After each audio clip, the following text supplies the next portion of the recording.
আসসালামু আলাইকুম রহমতুল্লাহ বরকাত। আশা করি সকলে ভালো আছেন। আজকের আলোচনার বিষয় হলো ফিলিস্তিনিদের জন্য আমাদের করণীয় কি।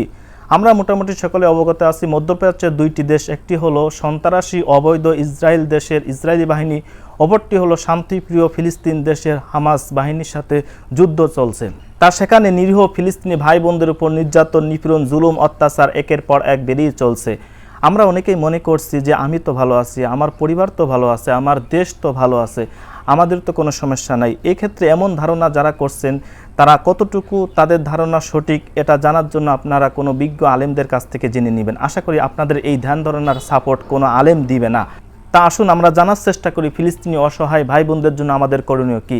আসলে করণীয় কাজগুলো নির্ধারণ করবেন কিবারে উলামায়ে কেরাম অর্থাৎ বড় বড় আলেমগণ, যাদের ছাত্র হওয়ার যোগ্যতা আমার ভিতর নাই। তারপরও মুজাকারা নিয়তে আলোচনা সাপেক্ষে কয়েকটি কাজ আপনাদের সামনে তুলে দিচ্ছি। নাম্বার 1, জনসচেতনতা গড়ে তোলা।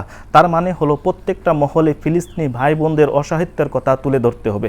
যারা কৃষকদের সাথে ফিলিস্তিনি ভাই বোনদের অসহায়ের কথা তুলে ধরতে হবে। যারা ছাত্র আছেন, ছাত্র ভাই বোনদের সাথে ফিলিস্তিনি অসহায়দের কথা, ফিলিস্তিনি ভাইদের অসহায়ত্বের কথা তুলে ধরতে হবে। যারা ব্যবসায়ী আছেন, ব্যবসার ক্ষেত্রে ব্যবসায়ী ভাইদের সাথে এই ফিলিস্তিনি অসহায়ত্বের কথা তুলে ধরতে হবে। তার মানে হলো প্রত্যেকটা মহলে, প্রত্যেকটা সেক্টরে যদি আমরা অসহায়ত্বের কথা তুলে ধরি তাহলে কিন্তু তাদের একটি সাপোর্ট দেওয়া হবে। দ্বিতীয়ত যে কাজটি আমরা করতে পারি সেটা হলো ইসরায়েলি সমস্ত পণ্যকে বর্জন করা। ইসরায়েলি পণ্য কি এর একটি লিস্ট আমি অন্য একটি ভিডিওতে করছি, আপনারা দেখে নিতে পারেন। 3 নম্বর যে কাজটি আমরা করতে পারি সেটা হলো সাহায্যের হাতকে বাড়িয়ে দেওয়া। বাংলাদেশের বিভিন্ন সংস্থা থেকে সাহায্য বা ত্রাণ পাঠানো হচ্ছে, আপনারা তাদের সাথে যোগাযোগ করে সাহায্যের হাতকে বাড়িয়ে দিতে পারেন। এছাড়া আর করণীয় কাজ কি হতে পারে অবশ্যই আপনারা জানাবেন ইনশাআল্লাহ।